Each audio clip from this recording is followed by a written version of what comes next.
session here at Wilderness Wildlife Week 2006. We want to thank you all for coming, your participation. We also want to thank the City of Pigeon Forge for sponsoring this and the many wonderful sponsors we have. I'm Butch Helton. I used to be with the office here and everything. If you have your phone with you, please turn it off or silence it so that it won't go off while Miss Kathy is talking.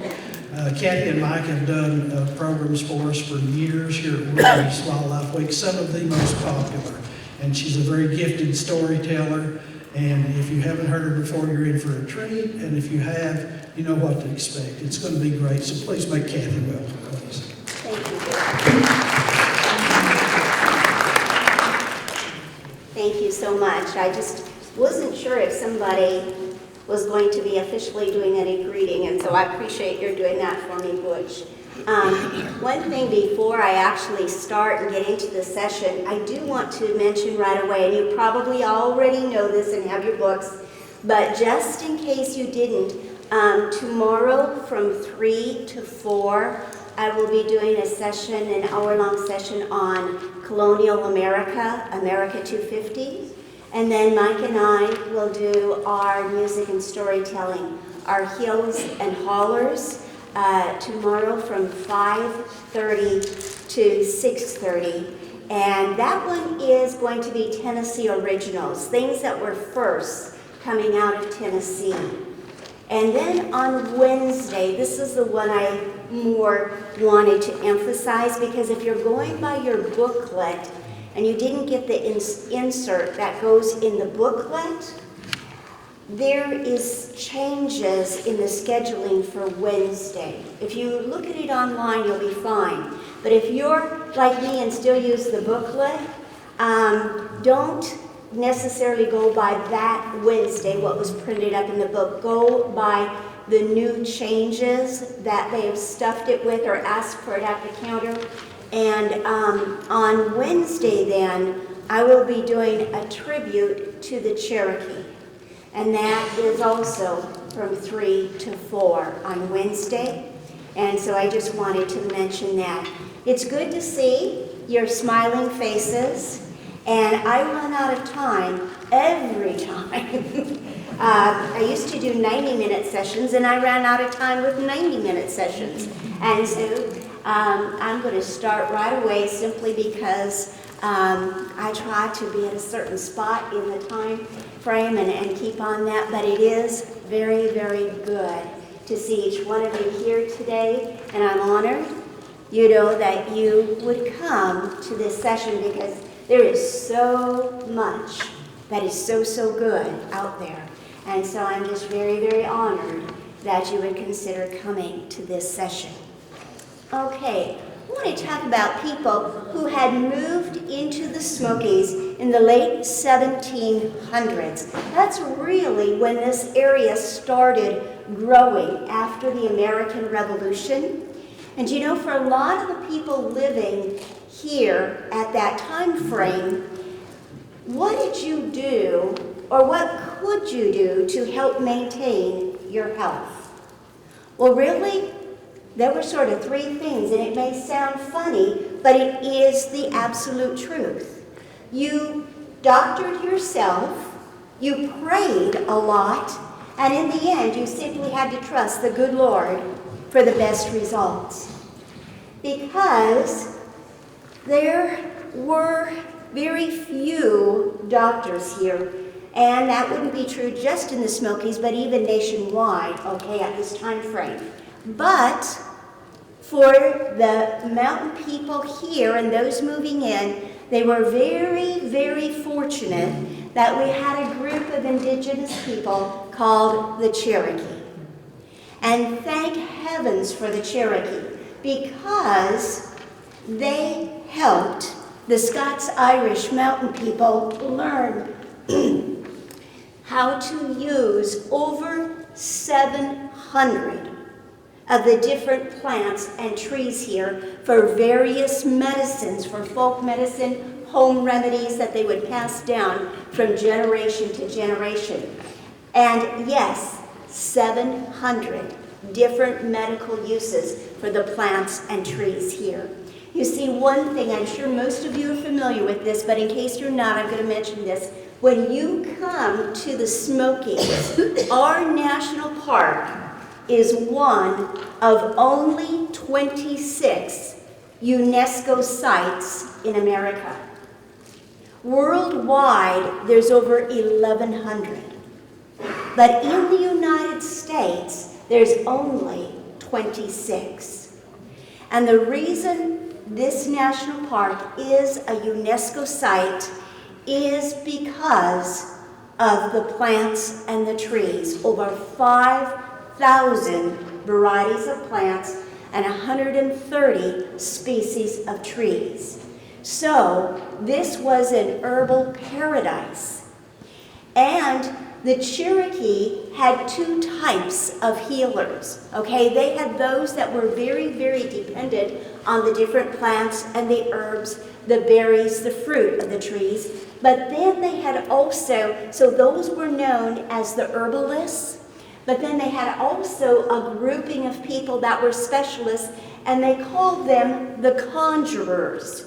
These were the shamans. These were more those that did a lot of what we would maybe call witchcraft or shamanism, whatever you want to use, but they would use divination, conjuring with a medicine. So two different types were performed by the Cherokee.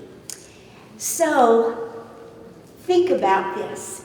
If I'm living here in these mountains in the late 1700s, I feel sick to my stomach. Once again, I'm going to have another young'un. And I'm getting morning sickness every morning.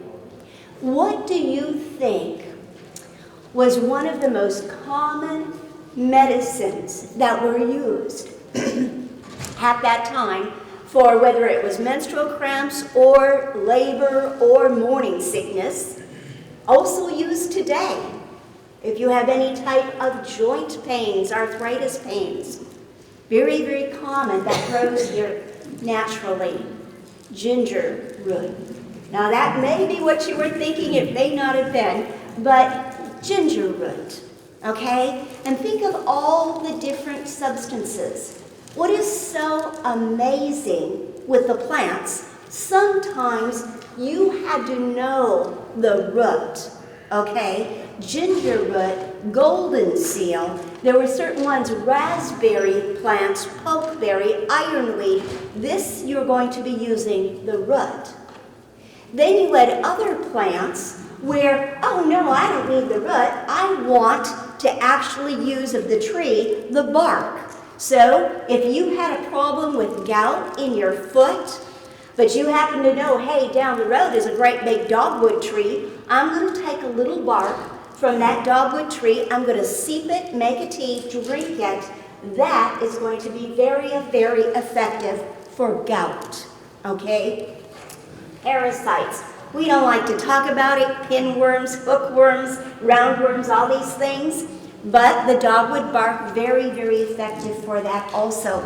We had hickory. We had red oak for preventing diarrhea, for preventing inflammation, things like that. So it wasn't just the leaves, although it was the leaves too with the sassafras. You would need the leaves, and that again was for joint pain, okay, and anti-inflammatory.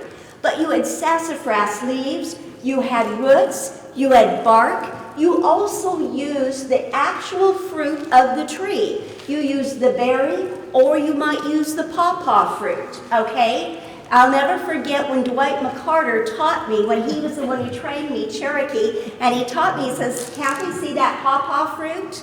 You know how the Cherokee used it? You would rub the fruit in the fall over the head of your children, okay? And in that fruit is a natural oil that is a repellent against head lice.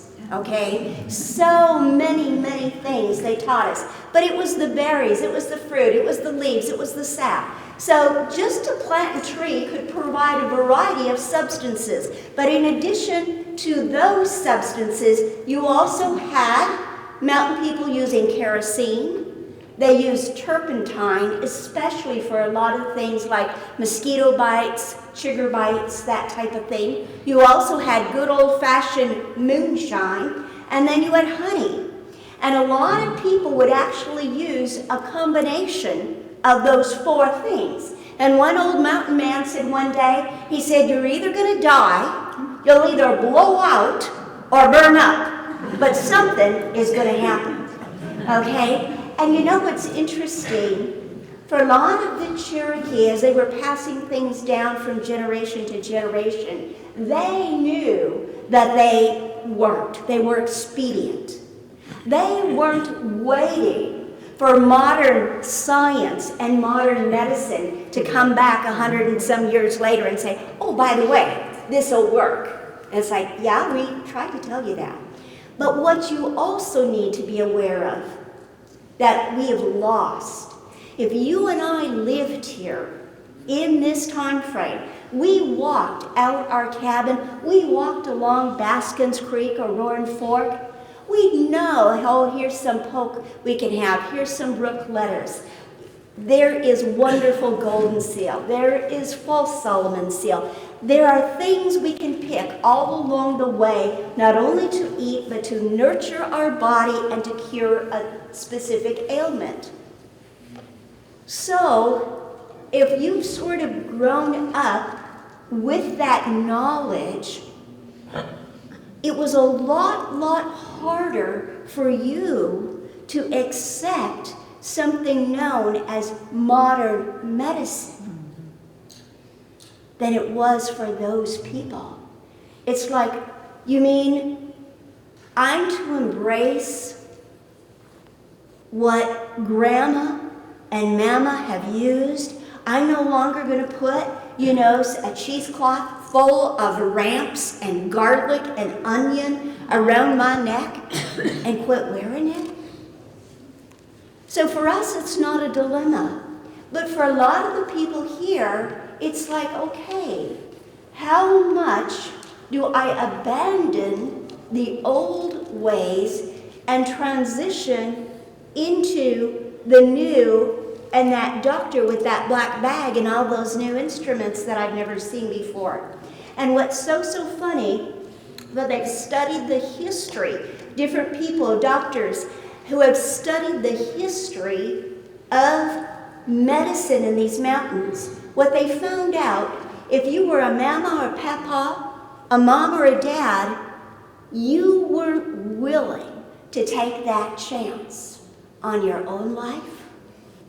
But when your little boy or your little girl was sick and they had a horrible flu, you embraced modern medicine for them. Now, that I found very interesting because there was such a problem with infant mortality here. Do you know, of all the age groups and all the people, children, small children 2 and under, were actually the most vulnerable age group we had here. And if you don't believe me, go to one of our 140-some cemeteries in the national park and see all the little lambs on the markers. So it was very hard.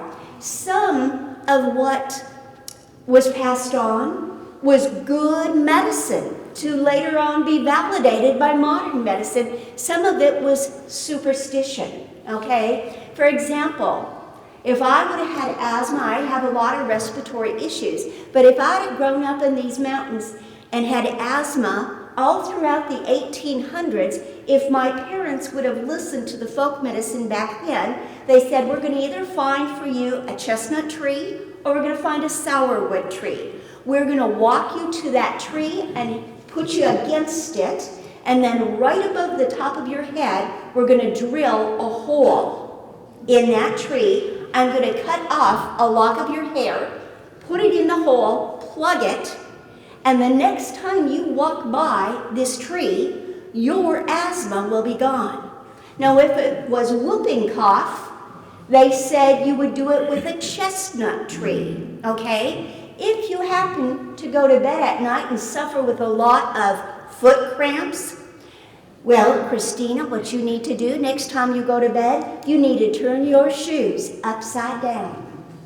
And you won't have that problem with foot cramps. So some of them, I love, they had 16 different home remedies for warts. I figured warts must have been just at epidemic proportions or something. But one of them was if you have a wart on your hand, let's say, you'd go to your garden and get an onion, and then rub that onion back and forth over the wart, bury the onion, and once the onion has started to decay, your wart will magically drop off. There were 19 different cures for worms, 12 for colds, many, many different things. But the one that surprises me sort of was if a woman was in labor, okay? And I know I've told this story with Doc Thomas, our first, one of our first permanent doctors here, but if she was in labor and was suffering with a lot of nausea and sickness, then there should have been an axe under her bed, okay? And if she started labor and the labor pains continued and continued, then the husband was to pick up that axe and throw it as deeply as he could into that wooden puncheon floor. Because it was believed the deeper the axe head went, the deeper he was cutting into her labor pains to eliminate them. And we think, where did that come from? That tradition actually came from their motherland, the British Isles, because back then there was a belief that if you need to worry about bad spirits, aka germs, but didn't have the name germs back then, but bad spirits, things that caused illness, disease, all right? If you have iron, if you have metal near you, that was a way, it was believed, to ward off germs and bad spirits. And when I take groups, many times as a guide to the Biltmore on the way over there, I'll say, have you ever noticed why on the lower floor at the Biltmore, all the servants had iron beds? It was the family and the guests who had wooden beds. Two reasons. One, of course, was the cost. Iron was a lot cheaper, but the second reason was if we have an iron bed, it will avoid having a lot of sickness and a lot of germs, okay? Because of that superstition about iron and metal and avoiding germs, okay? So some of it was superstition, and some of it was good common modern medicine before its time. Now, two things I want to share before I start about the doctors. In 1870, if you and I would have been here in the Smokies, we would have had 4 doctors. And when I say doctors, I mean 4 professional medical doctors with a degree. This does not count midwives or granny doctors like Aunt Liddy. It doesn't count the herbalists like Bill.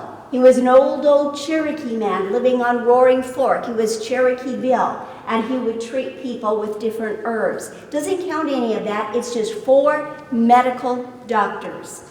And do you know that in this time, there were 5, if you like to take notes that I'm going to give you, there were 5 characteristics of these medical doctors here in the 1870s, okay? One of them, their home was their office.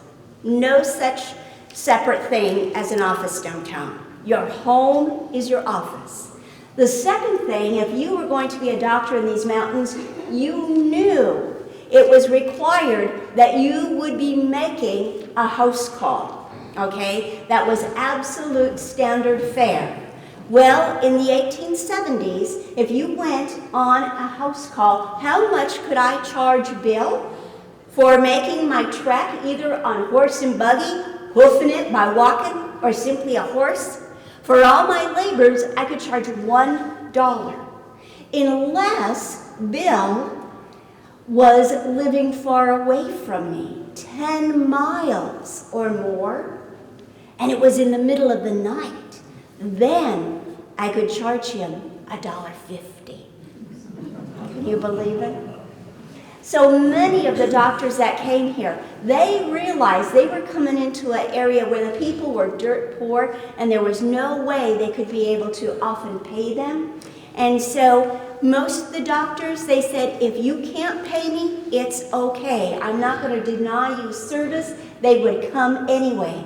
But because of this, those 4 doctors that were here in 1870 all had to have another source of employment.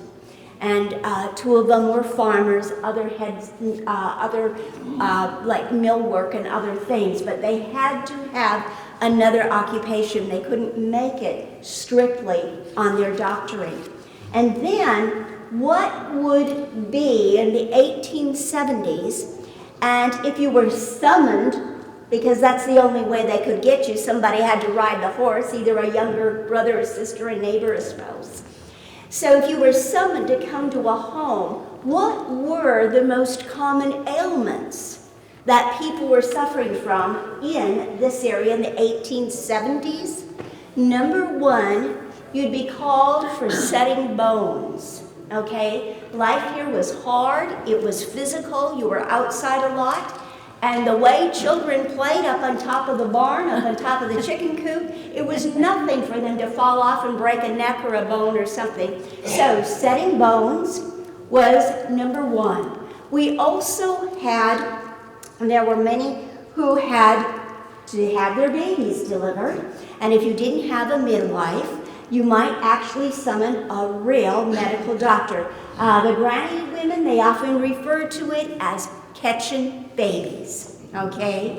And so that was very common. And then if you had a terminal illness, all right, and there was no way that you were going to ever get better, and the doctor would give you that diagnosis. Okay, so let's go into now 1900, and what a change. 1870, 4 doctors in the Smokies. By 1900, the Smokies had 25 medical doctors. Quite an increase. And so we would expect that from the 1900s on, our health and medical situation would be greatly, greatly improved. No. It actually, from 1900 to 1930, medical health in the Smokies deteriorated substantially. And there's several reasons for that. I want to share that with you. But as a whole, in America, as a whole, from 1900 to 1930 was very, very much a time of improvement. We had brand new breakthroughs in medical research. There were now new vaccines that we didn't have even 10 years earlier. We also had much, much better trained doctors and better equipped hospitals. That was true in urban America. It was not true in these mountains, and it was not true in rural America. And in fact, by 1930, of the 25 doctors that were here in 1900, 12 were left. Where had they gone to? They decided in these mountains, these night calls, going over streams and the cold weather, these roads, I'm going to Knoxville.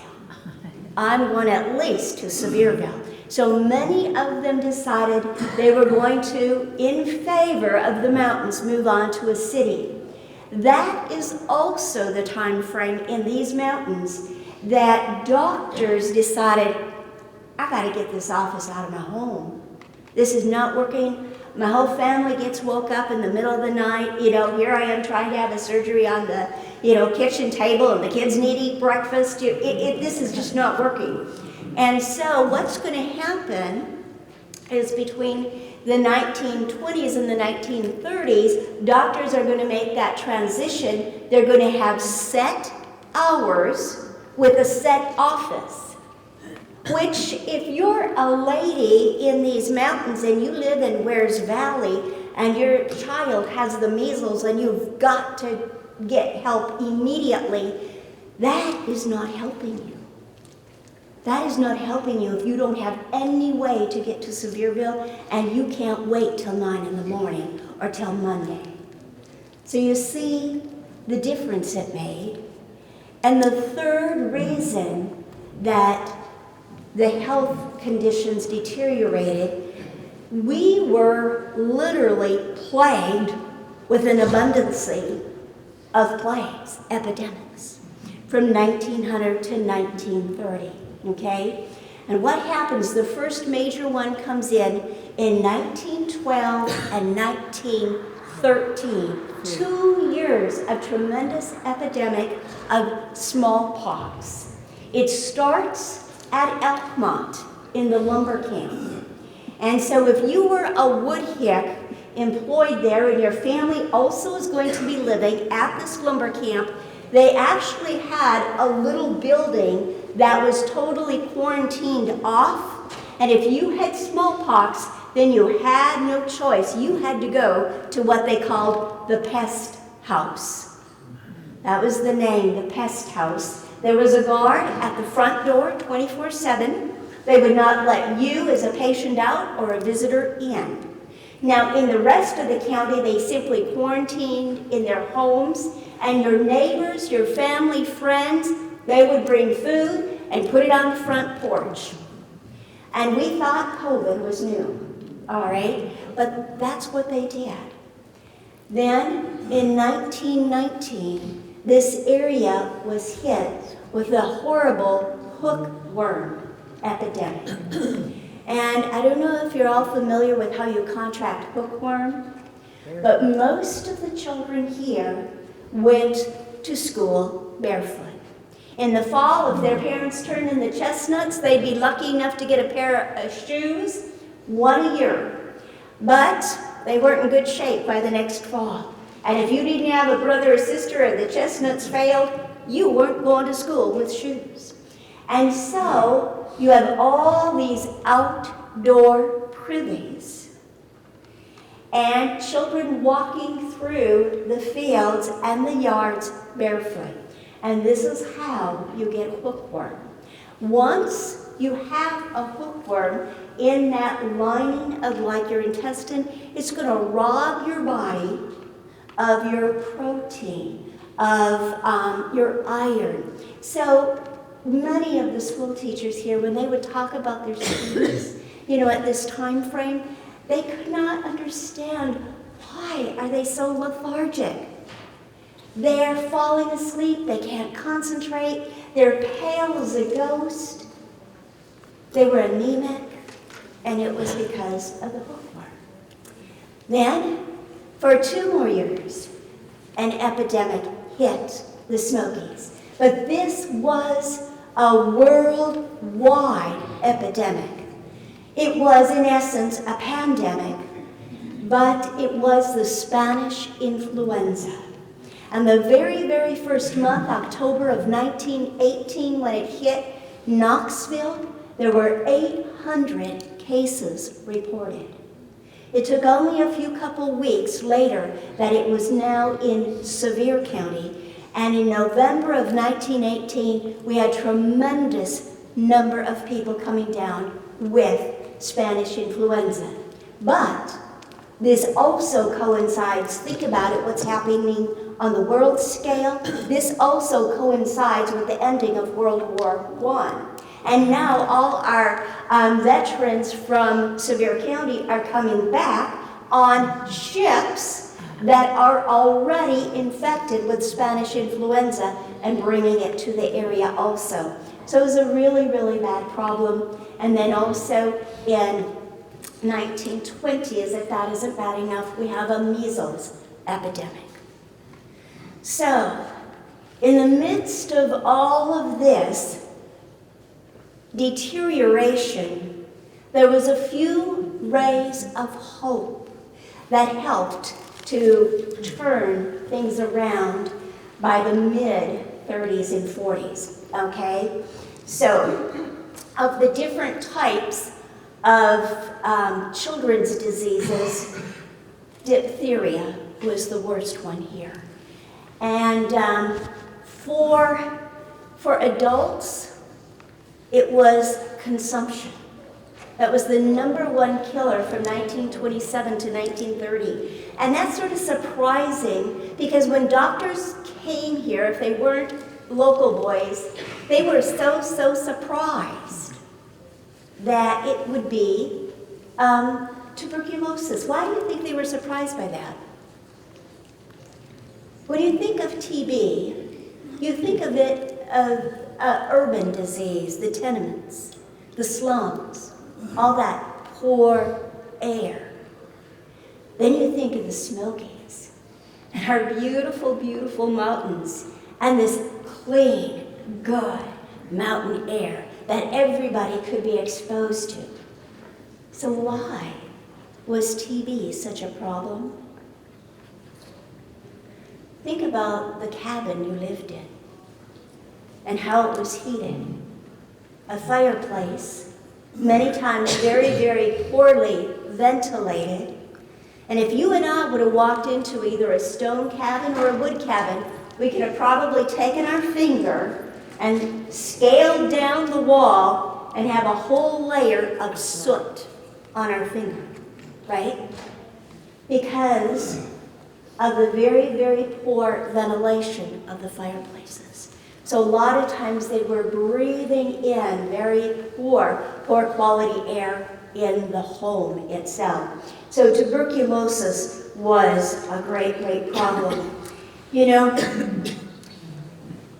when World War I came around, severe counting ranked 89 of 95 counties in our state in terms of the worst quality of health and the most number of men disqualified to serve in World War I.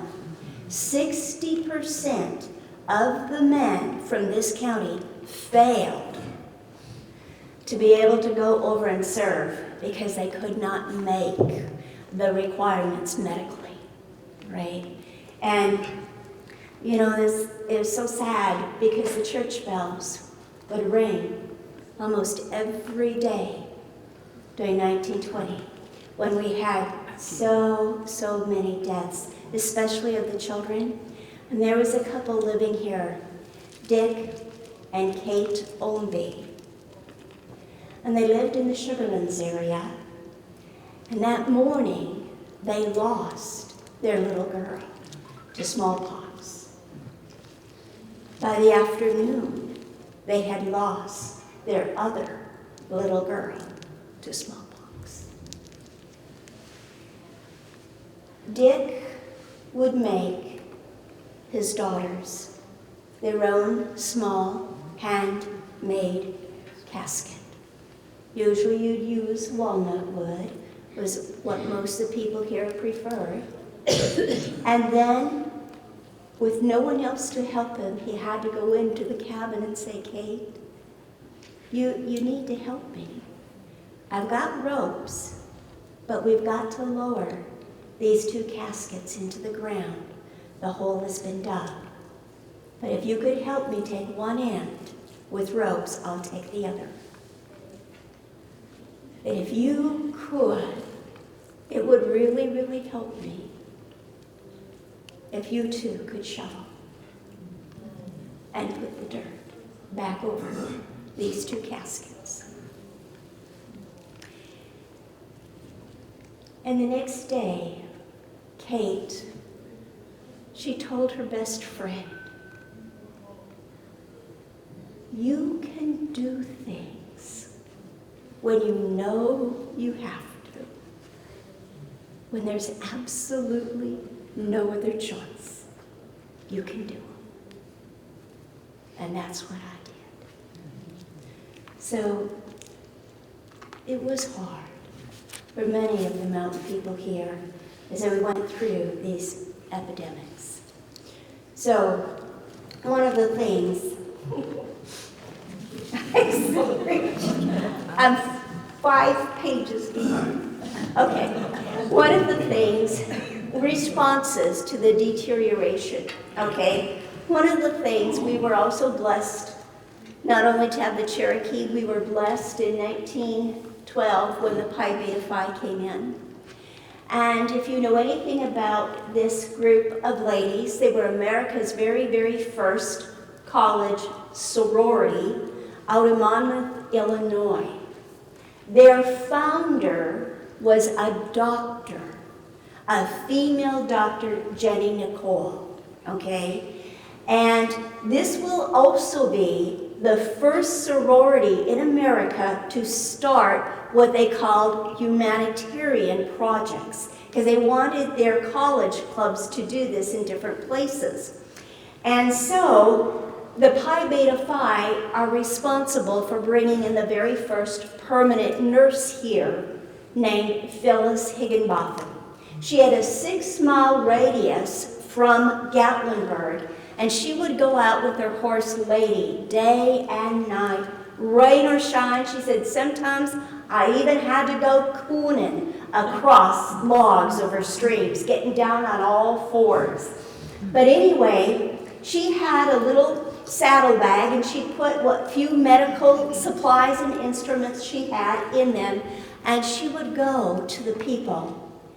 But because of her work, she came in 1920. In 1921, the Pi Beta Phi ladies, Miss Evelyn Bishop, went to Andrew and Martha Ogle. Andrew Ogle was the great-great-grandson of Martha Jane Husky Ogle, and he and his wife had a little house right on what is Arrowmont today. And they said, would you allow us to buy this land and convert this little home into a clinic? So, 1922, the Pi Beta Phi opened it up as the Jenny Nicole Health Center. And they had 1 bed for a little hospital.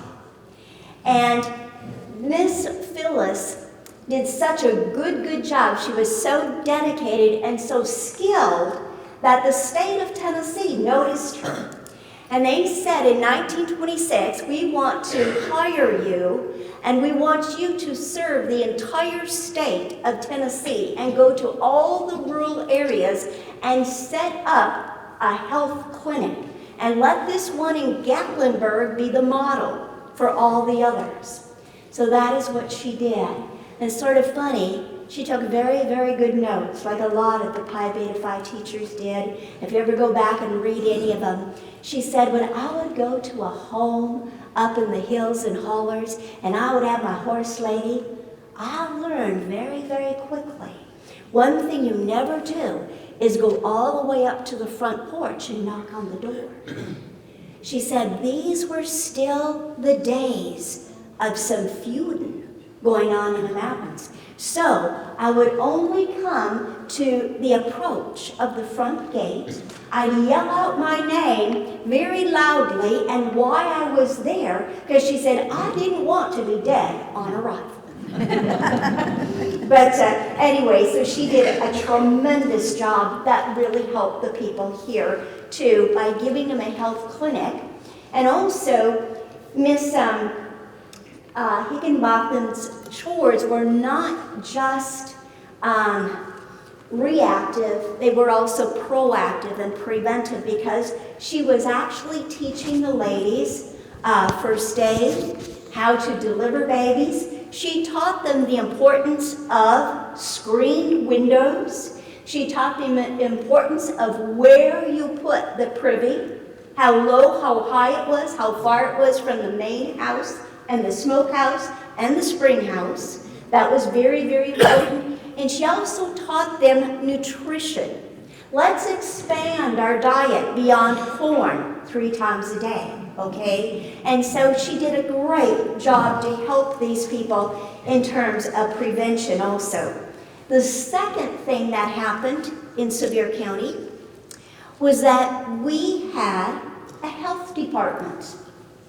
They saw the need for it, and in 1929, a man by the name by Dr. C.P. Wilson came in. He would serve for 15 years. He also hired a health nurse to go out into the countryside. Remember I said doctors were now serving more at an office in a town? Well, they tried to fix that by going out to the country, to the people.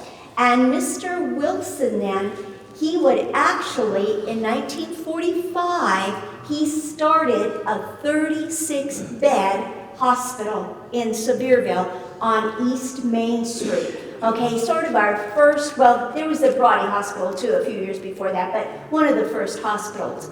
But, you know, so under the county health department, one of the things that Doc Wilson did, he says, we've got to work with the schools. And we now have the medicines, we now have the vaccines that we can go into the county school system and we can have inoculation days. And it was a great idea. It was a great idea, but they forgot that for some of the mountain people, this idea of their children being inoculated with what might be a foreign agent by a foreign person with a very huge foreign-looking syringe might not be something they easily accept. And so one girl was picked to be like the guinea pig, and her name was Aurelia Kate Dawson. And she lived off the Roaring Fork area. And it's sort of funny because everybody, the buzzword was that afternoon before she got done from school, she would be the one, before they did mass inoculations, she was going to have an inoculation for typhoid. And so she says, she wrote a little booklet, and she says in this diary, like, when I left the school that day, I was riding our Tennessee Walker horse home. I left at 4:30, and I went my usual route that I always did, and I knew all the homes. But one by one, people would open up their door, and I'd hear this creaking, and they were looking out, and they were pointing at me, and then they'd say, come look, come look. She's still alive. She's still alive. That shot didn't kill her.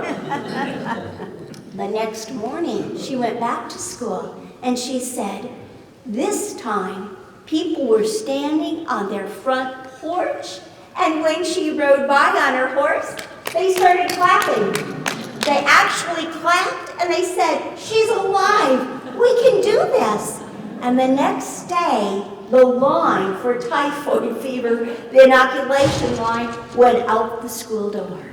So by educating and by making sure that our county schools were working with the county health department, that made a tremendous difference. And then one other thing that the county health department did in 1929, again under Mr. Wilson, they hired a sanitation inspector. And his responsibilities were to go around the county and check outdoor privies. They were not to be affecting your water table, so it really didn't matter the elevation and where they were located and how they were dug. Okay? They also would go into the grocery stores that we had here, and to the butcher markets, the meat markets, and they went to any restaurants or food vendors. There weren't a lot back then, but there were a few. And so just by knowing that every month this sanitation agent is going to come and we are going to be accountable and we want to continue offering this service, it made people much, much more aware and attentive to making sure things, oh, that may be spoiled. You know, maybe we better not risk serving this. This meat, temperatures have gotten too hot, you know, outside. We maybe shouldn't serve it. And so that was very, very helpful. And I I have about 15 minutes left. So that was maybe not good news for you. But I want to now, it was very hard because I've told stories about different doctors here. So I tried to pick ones I've never told stories about before. And so I chose 3 particular doctors that I thought made a very important contribution to this area. And the first one I want to talk about is Dr. Charles Hoffman. And I'm going to ask, for those of you who've lived in this area, maybe there are a few locals who've been here for a while, are any of you familiar with his name? Charles Hoffman? Okay, he actually was from Germany. He was born in the mid-1800s in Hillsborough, Germany.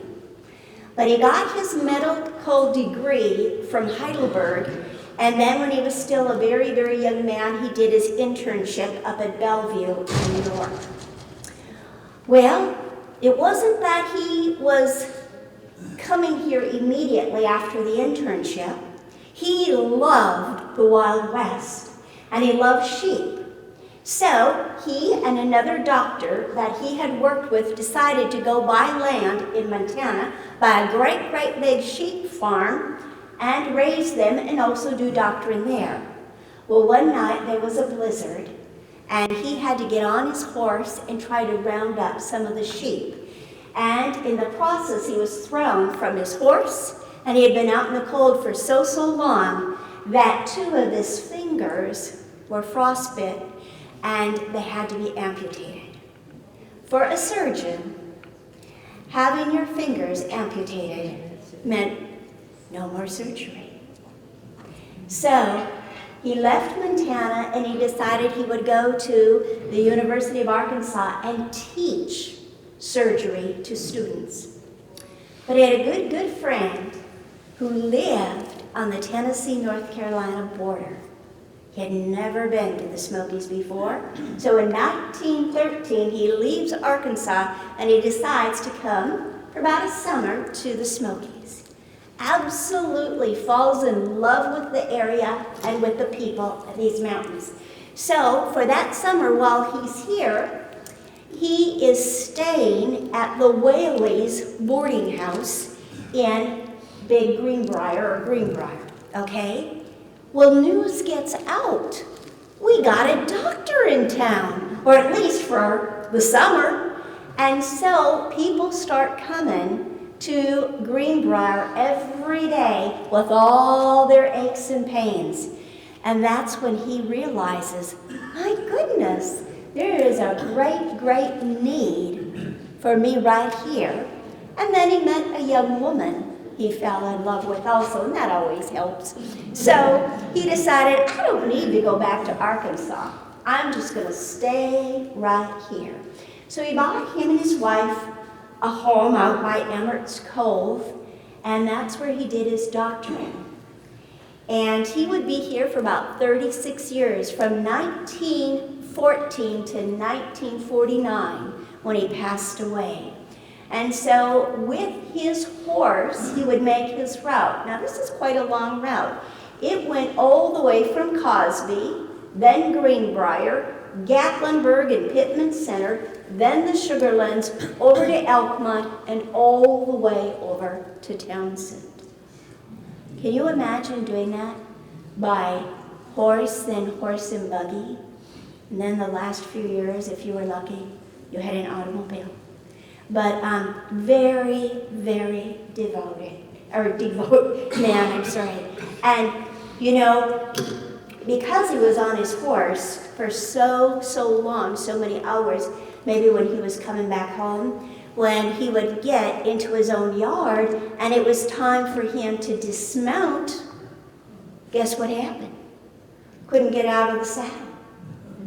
His wife, Marianne, had to heat hot water and get it boiling, and then come out with a great, great big pail and literally pour it over his feet, who are frozen to the stirrups in his saddle. Very, very committed. And so she said, I never knew what the doctor would come home with, because he was paid with corn, vegetables, and potatoes, other than the one lady who decided to send a couple chickens home with him. But that was very common to be paid even in chickens or cows. But Dr. Hoffman, and then we also had another doctor here, Dr. John W. Ogle. Now, if I were to tell you to go up and down the parkway and you get to Sevierville, you may be very, very familiar with an area called 5 Oaks. Okay? 5 Oaks was the land of Dr. John Willis Ogle. He always went by John W. Ogle. He was born in the late 1800s, 1887. But in the early 1900s, the most common name in Sevier County was John Ogle. So if you were a John Ogle, you had to have a nickname or use your initial. But there were so many of them. And he was born in the Boogertown area and then went to Lincoln Memorial University and got his medical degree there. Came back and started actually in Harrisburg, right on the other side of the covered bridge, where his phone exchange, there were 2 phones in the county. The mill was number 1, he was number 2. Okay? And so, sort of funny because Dr. John Ogle, you know, he was much, much more accepted because everybody knew him. He was a local boy. That made all the difference in the world, okay, in terms of the level of trust and willingness to take your children to someone. And so he's in Harrisburg for a while, but then his wife, Blanche, and he buy a house on River Road, what was Stringtown then, and in Pigeon Forge, right across from the mill. And eventually he'd buy some land, and it would be 124 acres. You know where the Tanger Outlet Mall sits? Yeah. It's called 5 Oaks. Okay? Do you know where the 5 Oaks Lodge sits and the 5 Oaks Restaurant? That's all his land. And today, where Skyland Ranch is, was all his training ground for his 3 dozen Tennessee Walker horses that he would take to competitions and train. Okay? It was called White Oaks when he bought it. There were a lot of white oak trees. But at the brick home that he had in the front, he planted, when he and Blanche moved there, he planted 5 small oak trees. And this is how that land then came to have the name of 5 Oaks. Okay?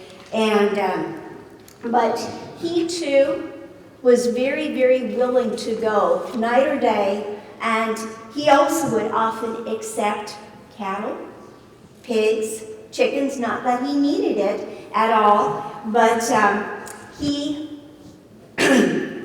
continued, but died at a relatively young age. I'm looking here because I can see with my time I'm going to have to start skipping some things, like I do this all the time, but his wife, you know, Blanche, many of you, years ago, there was the Smuckers family. They served on the board with Bush Beans years ago, and the Smuckers family were good friends of John and Blanche Ogle. Blanche was a Wayland. If you're familiar with Wayland Tavern, years and years ago out by the Seymour side, okay, she was originally from that area, but they were very good friends with the Smuckers. And probably about maybe 50 to 70 years ago, you could buy Smucker's jelly. And there was a lady, it was an old grandmotherly lady with her picture on the Smucker's jar. She had a high ruffled collar and a little brooch. Well, that lady was Blanche, you know, John Ogle's wife. All right, I can't talk. Okay, so anyway, I'm going to give a couple funnies here because sometimes when you lived in these mountains and the medical vocabulary, and it wasn't true just for the mountain people, it would have been true all over the country, but one fella, he told us after visiting a medical doctor here, it was Dr. Hammer, he said that the doctor told him he had walking ammonia, right? One patient told Dr. Hammer he was so ill that he'd have to get better just to die. A tradition was for the doctors themselves to keep some burying money with them in their pocket. Usually when women thought it was getting close to their time to die, and we have to realize that could be in the 40s years ago, but they would keep 2 nickels that they had saved because they planned to use that when they died and they would be laid out, they would be weights to go over their eyes. And if the person who deceased did not have them, then it was expected that the doctor would provide those for the family, your 2 nickels. Well, anyway, the last doctor that I want to talk about is Dr. Robert Alexander Brodie. And I know I have just about 2 minutes left, and so if you're going on to something else and you need to leave, I certainly will understand that. And I just want to take a few minutes on talking about Dr. Brodie. Are any of you by chance Brodie babies? I'm a Wilson. Okay. All right. Dennis the Menace. Okay. Brodie baby. Okay. Well, I know he probably brought more babies into Sevier County than any other doctor. He started here doctoring in 1937, and he retired in 1983. And he brought over 7,100 babies into this county. And over the course of his almost 50 years, he had over 53,000 patients. Can you imagine that? It was nothing for him to treat 3 to 4 generations of one family, okay? And interesting about him, I just want to give a little bit of background. He was born in southern Indiana, 1903, but his father was a Presbyterian minister and was from Blount County. And his father had graduated from Maryville with a degree in the ministry. And they had taken a church in southern Indiana.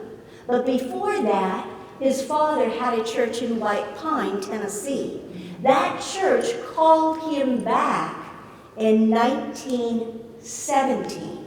And that's about the time that Dr. Brodie, as a teenager, was 14 years old. And what his first and greatest passion was his love for farming. So when they got back to Tennessee, and there were all these neighbors, he wanted to be a farm boy. So his dad said, that's fine, I'm going to farm you out from sunup to sundown, 5 days a week, and he earned $4 a week. And he loved it. He absolutely loved it. And he said, Dad, just like you went to Maryville College, I'm going to go there for college. only instead I'm going to get a degree in agriculture. Well, his father was fine with that. Sounds good to me. Well, at Maryville College, what happened? There was a medical missionary from Africa who came to speak one night, and he told all of the students about the great, great need for medical missionaries. And he said that that night, hearing this message, God changed my mind. I wanted to be a farmer, but God wanted me to be a missionary, a medical missionary. So he and his wife, Ellen Cox Brody, a student in nursing also at Maryville and later at the University of Pennsylvania, she and he, after they married, went to China for 5 years, very similar like the Thomases. And when they left China, it was 1937, and there was a lot of political instability, so they chose not to go back. But his wife's brother lived here and knew he could get a loan for them to start a medical practice here in 1937. That very first office was across the street from the courthouse, up on top of the old Wade department store. And his big, big claim to fame, Dr. Brody had the very, very first X-ray machine in the county. And you know, if you were a newcomer to the area or a visitor, and you went to go eat somewhere or go into the park and a local visited with you, this was in the papers. This is how well known Dr. Brody was. They'd say, well, since you've been in our area for a few days, or since you've been here in Sevierville, have you by any chance gotten sick? Or have we honored to get sick? They made it sound like a really good thing. And they'd say, no, we felt good. Oh, that's a shame. That's just horrible. Because if you get sick, then you could meet our doctor, Dr. Brody, and you'd find out what a wonderful, wonderful good man this is. And they said, you're really at a disadvantage if you don't get to meet him before you leave town. But they'd brag on Dr. Brody. And do you know, there's a verse, and I want to close with this. There's a verse in the Bible, Psalm 34:7, that says, if we delight in the Lord, He will give us the desires of our heart. Dr. Brody longed to be a farmer, to have a ranch, to grow things, to have livestock. Well, the Lord gave him that exact desire, but in a very, very roundabout way. You see, when he became a doctor, and he would go whether people could pay him or not, people started giving him their cows as payment. And the first time this ever happened, it was in 1940 out at Wares Valley. The middle of the night, he was summoned to come to a lady's home. Her child, they figured, had only a few more hours to live if he did not get serum right away, had diphtheria. And so Dr. Brody brought everything he had from his office, went out to Wares Valley, and he said, you know, I'll give him what I have, but he's going to need some more right away, or you're going to lose him.